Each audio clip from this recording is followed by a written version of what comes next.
ಸಾದಿಕ್. ಈ ಹೆಸರು ತಗೊಳಿದ್ರೂ ನನ್ನ ಬಾಯಿಯಲ್ಲಿ ಹೊಲಸಾಗುತ್ತೋ ಅನ್ನೋ ಮಟ್ಟಕ್ಕೆ ಆಗಿದೆ ಈ ಹೆಸರು. ನನ್ನ ಜೀವನದಲ್ಲಿ ಅಷ್ಟು ಅಸಹ್ಯವಾಗಿದೆ ಈ ಹೆಸರು ಸಾದಿಕ್. ನಿನ್ನೆ ನಿಮ್ಮ ವಿಡಿಯೋ ನೋಡಿದೆ, ತುಂಬ ದಿನಗಳಾದಮೇಲೆ ನೋಡಿದೆ, ಸಂತೋಷ ಆಯಿತು. ಸ್ವಲ್ಪ ಕಲರ್ ಅದು ಹಚ್ಕೊಂಡಿದ್ರೆ ಇನ್ನೂ ಚೆನ್ನಾಗಿ ಕಾಣಿಸ್ತಿದ್ರಿ. ಇರಲಿ, ಪರವಾಗಿಲ್ಲ. ಟೆನ್ಷನಲ್ಲಿದ್ದೀರಿ ಅಂತ ಪ್ರಪಂಚಕ್ಕೆ ಇನ್ನೂ ಸ್ವಲ್ಪ ತೋರಿಸ್ಕೋಬೇಕಂತಿದ್ದೀರಾ. ಒಳ್ಳೆಯದು. ಏನು ಹೇಳಿದ್ರಿ ನಿನ್ನೆ ನೀವು ಎಲ್ಲೋ ಹೋಗಿ ಇರೋದ್ರಿಂದ ನಾನು ಕೆಲಸಕ್ಕೆ ಸೇರಿಕೊಳ್ತೀನಿ ಅನ್ನೋದಕ್ಕೂ ಏನು ಸಂಬಂಧ? 3 ವರ್ಷದಿಂದ ನಾನು ಕೆಲಸ ಮಾಡ್ತಾ ಇಲ್ಲ ಅಂತ ಅನ್ನೋದಕ್ಕೆ ಏನು ಸಾಕ್ಷಿ ಇದೆಯಪ್ಪ? 1 ವರ್ಷದಿಂದ ನಾನು ಯಾಕೆ ಮನೇಲಿ ಇದ್ದೀನಿ ಅಂದರೆ ನನ್ನ ಮಗಳಿಗೆ ಹುಷಾರಿಲ್ಲ, ನಾನು ಅವಳ ಮೇಲೆ ಪೂರ್ತಿ ಗಮನ ವಹಿಸಬೇಕಾಗಿತ್ತು, ಅದಕ್ಕೆ ಕೂತಿದ್ದೀನಿ. ಹಾಗಂತ ಮನೇಲಿ ಕೂತಲ್ಲಿ ನನಗೆ ವ್ಯವಹಾರ ಇಲ್ಲ, ನನಗೆ ಕೆಲಸ ಇಲ್ಲ ಅಂತ ಅಂದ್ಕೊಳ್ಳೋದು ನಿಮ್ಮ ಮೂರ್ಖತನ. ನಿಮಗೂ ಗೊತ್ತಿದೆ, ಶೇರ್ ಮಾರ್ಕೆಟಲ್ಲಿ ಇನ್ವೆಸ್ಟ್ಮೆಂಟ್ ಮಾಡಿದ್ದೀನಿ, ಬುದ್ಧಿವಂತರ ಹತ್ರ ಇನ್ವೆಸ್ಟ್ಮೆಂಟ್ ಮಾಡಿದ್ದೀನಿ, ಅದು ಬರ್ತಾನೆ ಇರುತ್ತೆ. ಸಣ್ಣ ಪುಟ್ಟ ನಮ್ಮ ಶಾಪುರಲ್ಲಿ ಅಕ್ಕಿ ವ್ಯಾಪಾರದಲ್ಲಿ ಇನ್ವೆಸ್ಟ್ಮೆಂಟ್ ಮಾಡಿದ್ದೀನಿ, ಸಿಮೆಂಟ್ ವ್ಯಾಪಾರದಲ್ಲಿ ಸಣ್ಣದಾಗಿ ಇನ್ವೆಸ್ಟ್ಮೆಂಟ್ ಇದ್ದೇ ಇದೆ. ಇವೆಲ್ಲ ಗೊತ್ತಿರೋ ನೀವು ನಾನು ಕೆಲಸ ಮಾಡಲೇಬೇಕು ಅನ್ನೋ ಉದ್ದೇಶ ಏನಿದೆ ನಿಮ್ಮದು? ಈ ಪರಿಸ್ಥಿತಿಯಲ್ಲಿ ಒಂದು ಪಾಯಿಂಟ್ ಕ್ಲಿಯರ್ ಆಯಿತು.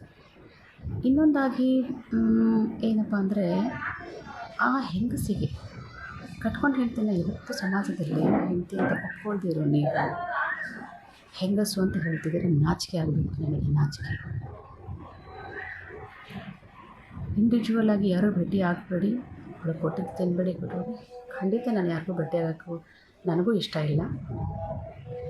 ಅವಳ ಕೈಯಿಂದ ಅದು ತಿನ್ನಬೇಡಿ. 5-10 kg ಫಿಶ್ ಫ್ರೈ ಮಾಡಿಸ್ಕೊಂಡು, ಚಿಕನ್ ಮಾಡಿಸ್ಕೊಂಡು ತೊಗೊಂಡೋಗ್ತಿದ್ದಿದ್ರಲ್ಲ, ಅವಾಗ ಎಲ್ಲಿ ಹೋಗಿತ್ತು ಬುದ್ಧಿ? ಎಲ್ಲಿ ಹೋಗಿತ್ತು ರೀ ಬುದ್ಧಿ?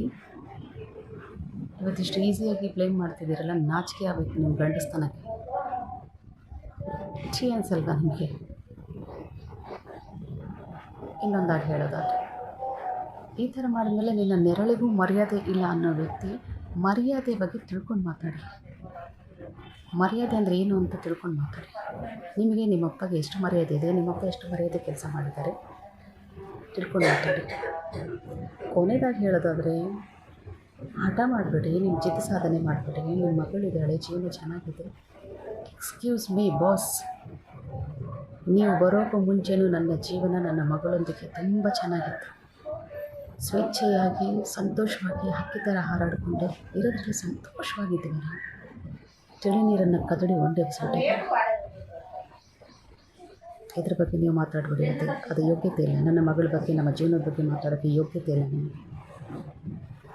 ಕೊನೆಯದಾಗಿ ಇನ್ನೊಂದು ಮಾತು ಹೇಳಿದ್ದೀರಾ, ಆದಷ್ಟು ಬೇಗ ನಾನು ಬರ್ತೀನಿ. ಏನು ಕ್ಲೈಮ್ಯಾಕ್ಸ್ ಸೀನಲ್ಲಿ ಹೀರೋ ಎಂಟ್ರಿ ಕೊಡ್ತೀರಾ? ಇದು ಒಂದು ರಣತಂತ್ರ ಅಂತ ಹೇಳ್ತೀರಲ್ಲ.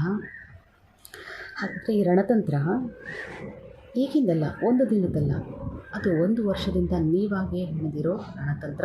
ಇದಕ್ಕೆ ಪುಟಿ ಕೊಟ್ಟಿರೋ ಎಲ್ಲ ಜನ ಯಾರ್ಯಾರಿದ್ದಾರೆ ನಿಮ್ಮ ಹಿಂದೆ, ಇನ್ನು ಮುಂದೆ ಅವರು ಯಾರೇ ನಿಮಗೆ ಈ ಥರ ರಣತಂತ್ರ ಹೇಳೋದ್ರಲ್ಲಿ ಸಹಾಯ ಮಾಡಿದ್ದೇ ಆಗಿದ್ದರೆ, ನಿಮ್ಮ ಜೊತೆ ಅವರು ಕೂಡ ತುಂಬ ಪಶ್ಚಾತ್ತಾಪ ಪಡಬೇಕಾಗುತ್ತೆ. ಒಂದು ಹಿಂದೂ ದಲಿತ ಹೆಣ್ಣು ಮನಸ್ಸಿಗೆ ಬಂದಿದ್ದು ಮಾಡ್ಕೋಬಹುದು ಅಂತ 4 ವರ್ಷದಿಂದ ಹೆಣೆದ ಜಾಲ, ಅದು ಸಫಲ ಆಗಲ್ಲ. ನೀವು ಅಂದ್ಕೊಂಡಿದ್ದೀರಾ ಬ್ಲೇಮ್ ಮಾಡಿ, ಅದು ಮಾಡಿ, ಈಗಿನ ಮಾನ ಮರ್ಯಾದೆ ತೆಗೆದು ನಾನು ಸಫಲ ಆದೆ ಅಂತಂದು. I didn't mind. ಪ್ರಪಂಚಕ್ಕೆ ನಾನೇನು ಅಂತ ತೋರಿಸ್ಕೊಳ್ಳೋ ಅವಶ್ಯಕತೆ ಇಲ್ಲ. ನನ್ನ ಆತ್ಮಸಾಕ್ಷಿ ನನ್ನನ್ನು ಚುಚ್ಚಿ ಮಾತಾಡದೇ ಇರೋವಾಗಾದರೆ ಅಷ್ಟು ಸಾಕು ನನಗೆ. ಕಣ್ಣು ತುಂಬ ನಿದ್ದೆ ಮಾಡ್ತಾಯಿದ್ದೀನಿ ನೆಮ್ಮದಿಯಾಗಿ. ಇದು ಸತ್ಯ.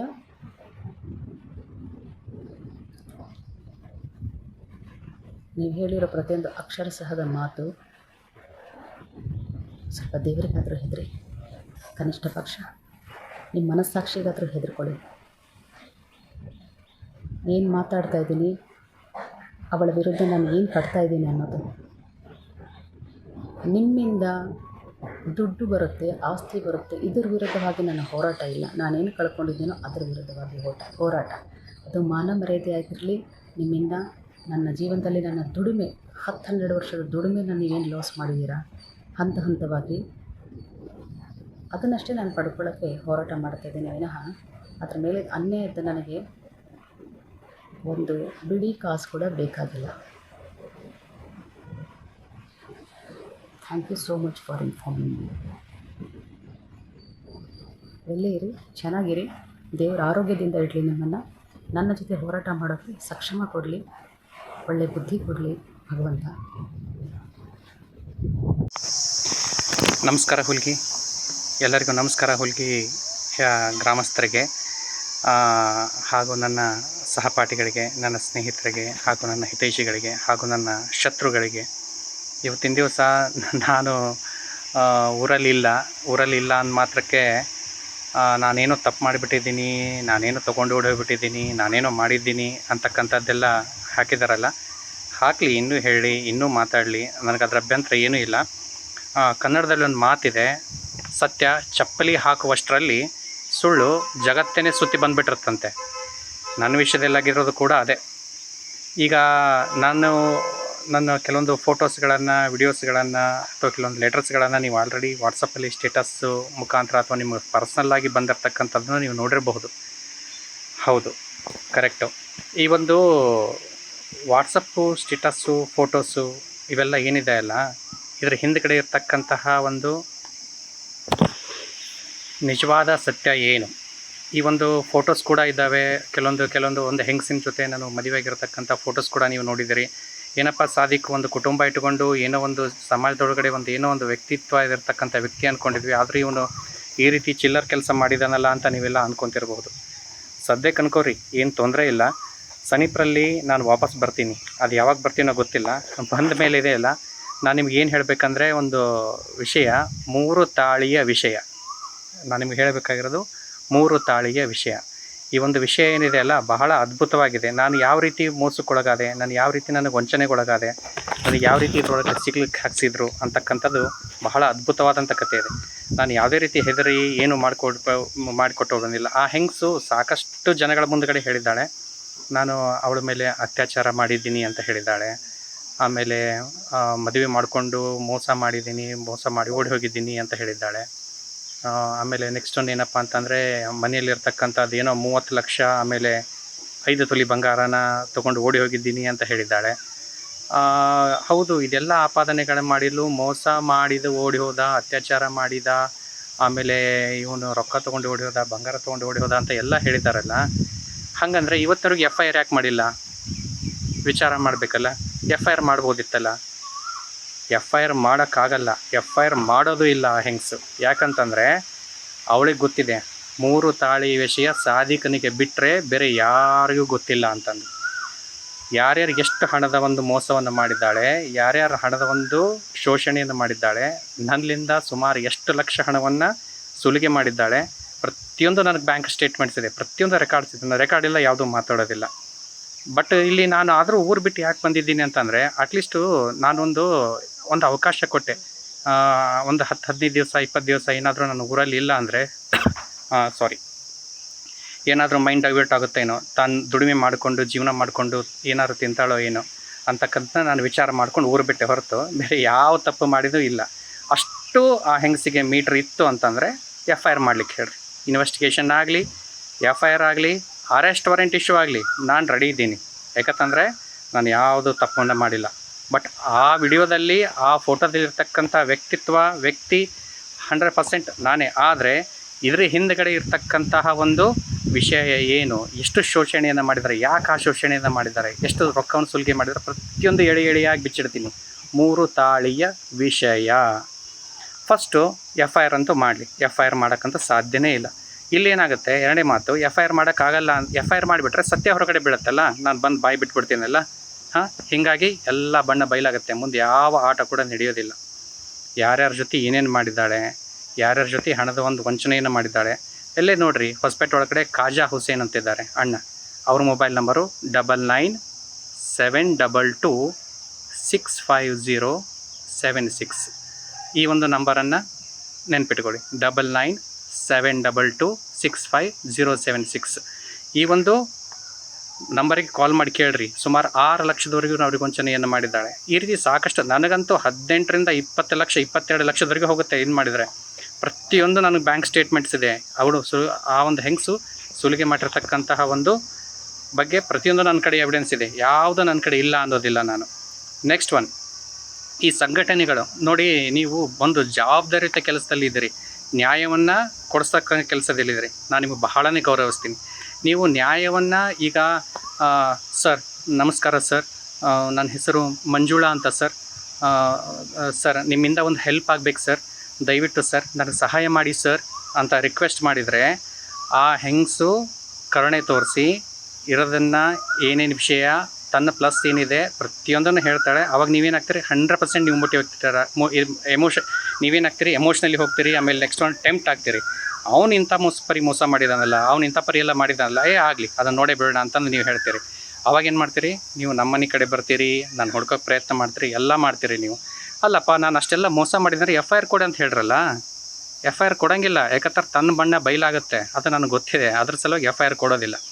ಎರಡನೇ ಮಾತು, ನೀವು ದಯವಿಟ್ಟು ನಮ್ಮ ತಂದೆ ತಾಯಿಗೆ ಯಾವ ವಿಷಯನೂ ಕೂಡ ಸಂಪೂರ್ಣವಾಗಿ ಗೊತ್ತಿಲ್ಲ. ಅದು ಗೊತ್ತಿರೋದು ನನಗೆ. ಕೆಲವೊಂದು ಲೆಟರ್ಸ್ಗಳನ್ನು, ಕೆಲವೊಂದು ಎವಿಡೆನ್ಸ್ಗಳನ್ನು ನಾನು ಆಲ್ರೆಡಿ ಬರೆದು ಟೇಬಲ್ ಮೇಲೆ ಇಟ್ಟೇ ಬಂದಿದ್ದೀನಿ. ಯಾಕಂತಂದ್ರೆ ಹಿಂಗಾಗುತ್ತೆ ಅನ್ನೋದು ನನಗೆ ಗೊತ್ತಿತ್ತು. ಆ ಎವಿಡೆನ್ಸ್ಗಳು, ಆ ಫೋಟೋಸ್ಗಳು, ಇನ್ನೊಂದು ಮತ್ತೊಂದು, ಆಮೇಲೆ ಆದಂಥ ವಂಚನೆಗಳು, ಎಷ್ಟು ಲಕ್ಷ ಎಲ್ಲಿ ದುಡ್ಡು ಹೋಗಿದೆ, ಎಷ್ಟು ಲಕ್ಷ ನನ್ನ ಕಡೆ ಅಂತ ಅಲ್ಲ ರೀ, ಮೊಬೈಲ್ಗೆ ರಿಚಾರ್ಜ್ ಮಾಡೋಕ್ಕೇ ದುಡ್ಡಿಲ್ಲ. ತಂದು ಆ ಹೆಂಗಸಿನ ಮಗಳ ಮೊಬೈಲ್ ರಿಚಾರ್ಜ್ ಕೂಡ ನನ್ನ ಅಕೌಂಟಿಂದನೇ ಆಗಿದೆ, ಫೋನ್ಪೇದಲ್ಲಿ ರೆಕಾರ್ಡ್ ಇದೆ, ಹೋಗಿ ನೋಡ್ಕೊರಿ. ನೆಕ್ಸ್ಟ್ ಒನ್, ಬ್ಯಾಂಕ್ ಲೋನ್ ಕಟ್ಟಕ್ಕೆ ರೊಕ್ಕಿಲ್ಲ. ಇಂಥದ್ರಲ್ಲಿ 25 ಲಕ್ಷ ತೊಗೊಂಡು ಓಡಿ ಹೋಗ್ತೀನಿ ಅಂತಾರಲ್ಲ. ಅಲ್ಲ ಹೆಂಗಸೆ, ನಾನೇನು ಕೇಳ್ತೀನಿ, 2.5 ವರ್ಷ ಆಯಿತು ನಿನ್ನ ಮೈ ಮೇಲೆ ಇರ್ತಕ್ಕಂಥ ಬಟ್ಟೆ, ನಿನ್ನ ಮಗಳ ಮೈ ಮೇಲೆ ಇರ್ತಕ್ಕಂಥ ಬಟ್ಟೆ, ಉಣ್ಣ ಊಟ, ಕುಡಿಯೋ ನೀರು ಪ್ರತಿಯೊಂದು ಕೂಡ ಸಾದಿಕ್ ದುಡ್ದಂತಹ ದುಡ್ಡು. ನೀನು ತಿಂದ ಮನೆಗೆ ಜಂತಿ ಅನಿಸ್ತೀಯಲ್ಲ, ನೀನು ತಿಂದ ಮನೆಗೆ ದ್ರೋಹ ಹೇಗೆ ಬಗಿತಾ ಇದ್ದೀಯಲ್ಲ. ನಾನಂತೂ ಯಾವುದೇ ರೀತಿ ನಾನು ಜೀವನ ಮಾಡೋಕ್ಕಾಗ್ತಿದ್ದಿಲ್ಲ. ಯಾಕಂತಂದರೆ ನನಗೆ ನನ್ನ ಕುಟುಂಬ, ನನ್ನ ಹೆಂಡತಿ, ನನ್ನ ಮಕ್ಕಳು, ನನಗೆ ಅದು ಇಂಪಾರ್ಟೆಂಟ್ ಇತ್ತು. ಆದರೆ ನಾನು ಯಾವುದೋ ಒಂದು ಮೋಸಕ್ಕೊಳಗಾಗಿ ಬಿದ್ದಿರೋ ತಪ್ಪಿಗೆ 2.5 ವರ್ಷ ಲಕ್ಷಗಟ್ಟಲೆ ಸುರಿದು ನಾನಿನ್ನ ಎಲ್ಲದನ್ನು ಏನು ಯಾವುದೋ ಅಲ್ಲ ಏನು ಹೇಳಿದ್ದು ಎಲ್ಲದನ್ನು ನಾನು ಖರ್ಚು ಮಾಡಿದೆ, ಎಲ್ಲ ನೋಡಿದೆ. ನೀ ತಿಂದ ಮನೆಗೆ ಜಂತಿ ಎಣಿಸ್ತೀಯಲ್ಲ. ಸತ್ಯ ಗೊತ್ತೇ ಇರತಕ್ಕಂಥ ಜನ, ಸತ್ಯ ಗೊತ್ತು ಇಲ್ಲದೆ ಇರತಕ್ಕಂಥ ಜನ ನೀನು ಸಪೋರ್ಟ್ ಮಾಡ್ಬೋದು. ಸತ್ಯ ಗೊತ್ತಿರ್ತಕ್ಕಂಥ ದೇವ್ರದನ್ನಲ್ಲ, ಅವನು ಯಾವತ್ತೂ ಸಪೋರ್ಟ್ ಮಾಡಲ್ಲ. 100% ಯಾವತ್ತೂ ಸಪೋರ್ಟ್ ಮಾಡೋಂಗಿಲ್ಲ. ಈ ರೀತಿ ಇದೆ. ಹಾಂ, ಓಕೆ, ವಿಡಿಯೋನ ಕಂಟಿನ್ಯೂ ಮಾಡ್ತಾಯಿದ್ದೀನಿ. ಸ್ವಲ್ಪ ನೀವು ಸಮಾಜ ಪರವಾಗಿ, ನ್ಯಾಯದ ಪರವಾಗಿ ಹೋರಾಡ್ತಕ್ಕಂತಹ ವ್ಯಕ್ತಿತ್ವ ಏನಿದ್ರಿ, ದಯವಿಟ್ಟು ನಾನು ನಿಮ್ಮನ್ನು ರಿಕ್ವೆಸ್ಟ್ ಮಾಡ್ತೀನಿ, ಸ್ವಲ್ಪ ನೀವು ಜನರಲ್ಲಾಗಿ ವಿಚಾರ ಮಾಡಿರಿ. 3 ವರ್ಷ ಆಯಿತು, ₹1 ಆದಾಯ ಇಲ್ಲ ಆ ಹೆಂಗಸಿಗೆ. 3 ವರ್ಷ ಆಯಿತು, ಯಾವುದೇ ರೀತಿ ₹1 ಇನ್ಕಮ್ ಇಲ್ಲ.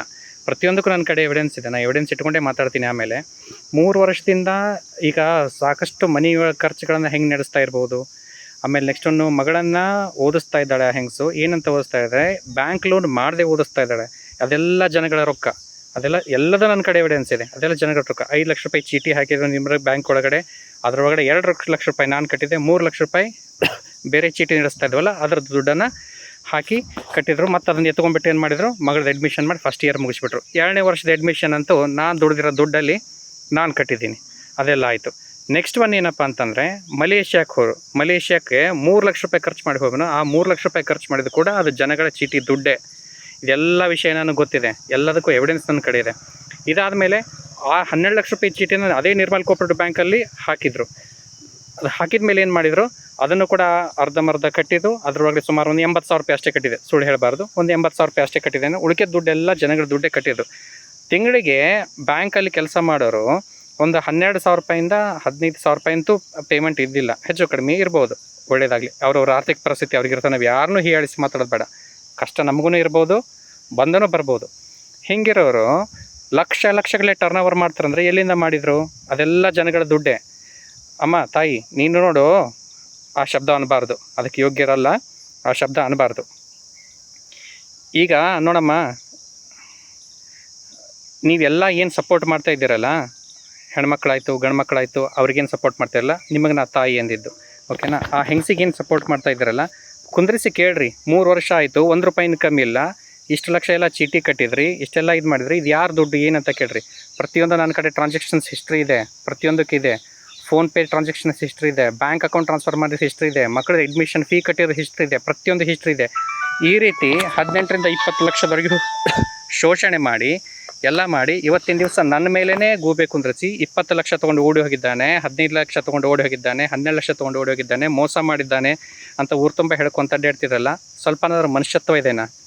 ತಿಂದ ಊಟಕ್ಕೆ, ತಿಂದ ಅನ್ನಕ್ಕೆ, ಮೈ ಮೇಲಿರೋ ಬೆಟ್ಟಿ ತಿನ್ನೋ ಊಟಕ್ಕೆ ನಿಮಗೆ ಸ್ವಲ್ಪ ಕೃತಜ್ಞತೆ ಆದರೂ ಇದೆನಾ ನಿಮಗೆ? ಹಾಂ, ಇದನ್ನೆಲ್ಲ ಕೇಳ್ರಿ ನೀವು. ಸಮಾಜ ಸೇವಕರು ಏನಿದ್ದೀರಿ ಅವ್ರ ಪರ ಏನು ಮಾಡ್ತೀರಿ? ನ್ಯಾಯದ ಪರ ಮಾತಾಡ್ರಿ, ನಾನು ಬೇಡನಲ್ಲ. ಅವ್ರ ಕಡೆ ನ್ಯಾಯ ಇದ್ರೆ ಅವ್ರ ಪರವಾಗಿಯೇ ಮಾತಾಡ್ರಿ, ನೀವು ನನ್ನ ಪರವಾಗಿ ಮಾತಾಡ್ರಿ ಅಂತ ನಾನು ಹೇಳೋದೇ ಇಲ್ಲ. ಈ ರೀತಿ ಎಲ್ಲ ಗಂಡಸರ ದುಡ್ಡನ್ನು ಚೆಂಡು ಹಾಕಿ 3 ವರ್ಷ ಜೀವನ ಮಾಡಿ ಎಲ್ಲ ಮಾಡಿ ಇದನ್ನು ಮಗಳನ್ನು ಓದಿಸಿ ಬ್ಯಾಂಕ್ ಲೋನ್ ಮಾಡಿಲ್ಲ ರೀ. ಸಾಮಾನ್ಯ ವರ್ಗದವ್ರು ನಾವೆಲ್ಲ ಏನು ಮಾಡ್ತೀವಿ, ಮಕ್ಕಳನ್ನ ಓದಿಸ್ಬೇಕು, ಇಂಜಿನಿಯರಿಂಗ್ ಓದಿಸ್ಬೇಕು, ಬ್ಯಾಂಕ್ ಲೋನ್ ಮಾಡಿಸ್ತೀವಿ. ಇಷ್ಟೆಲ್ಲ ಇಟ್ಕೊಂಡು ನಾವು ಬ್ಯಾಂಕ್ ಲೋನ್ ಮಾಡಿಸ್ತೀವಿ. ಇವರು ಬ್ಯಾಂಕ್ ಲೋನ್ ಮಾಡಿಸ್ಲಾರ್ದು ಓದ್ತಾರೆ. ನಾ ದುಡ್ದಿರೋ ದುಡ್ಡಿತ್ತು, ಹಂಗಿತ್ತು ಹಿಂಗಂತಾರೆ. ಎಲ್ಲಿರಿ ದುಡ್ದಿರೋ ದುಡ್ಡಿತ್ತು? ಮೊಬೈಲ್ ರಿಚಾರ್ಜ್ ಮಾಡೋಕ್ಕೆ ದುಡ್ಡಿಲ್ಲ ರೀ, ನಾನು ಯಾರನ್ನೂ ಹೀಯಾಳಿಸಿ ಮಾತಾಡ್ತಾ ಇಲ್ಲ. ಪರಿಸ್ಥಿತಿ ಹಿಂಗೆ ಇಟ್ಕೊಂಡು ನನ್ನ ಶೋಷಣೆ ಮಾಡಿ ಇಷ್ಟೆಲ್ಲ ಮಾಡಿ ಆದಮೇಲೇನೂ ನನ್ನ ಮೇಲೆ ಗೂಬಿ ಕೂರಿಸಿ ನಾನು ಹೊರಗಡೆ ಬರೋಂತಾಗ ಮಾಡಿದಾರಲ್ಲ, ಮಾಡಿ ನೀವು FIR ಮಾಡ್ಕೊರಿ, ಕಂಪ್ಲೇಂಟ್ ಮಾಡ್ಕೊರಿ.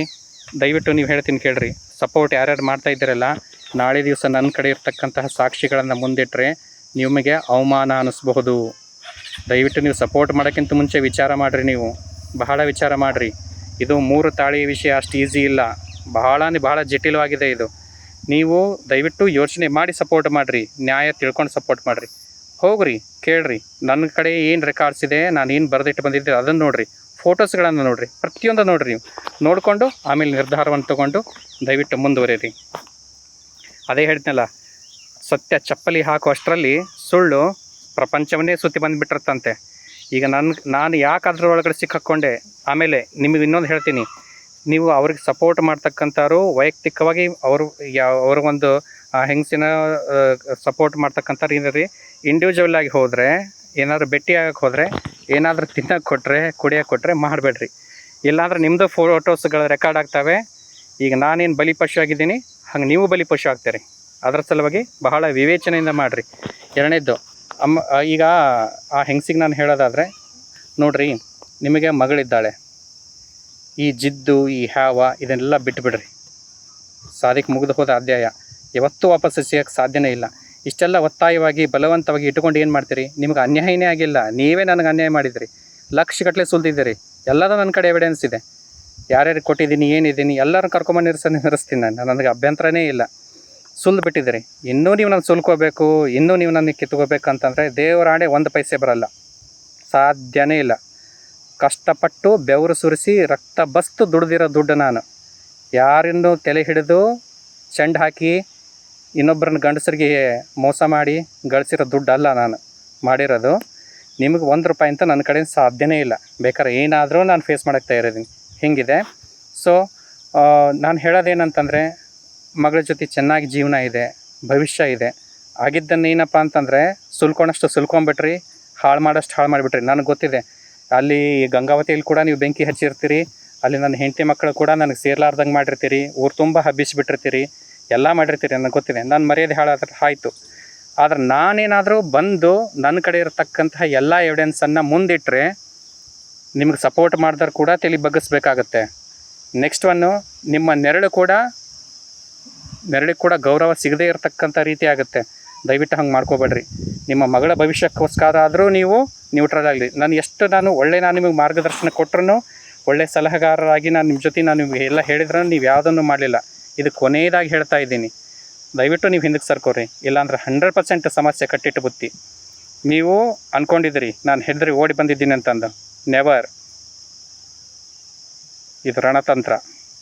ಬರ್ತೀನಿ ವಾಪಸ್.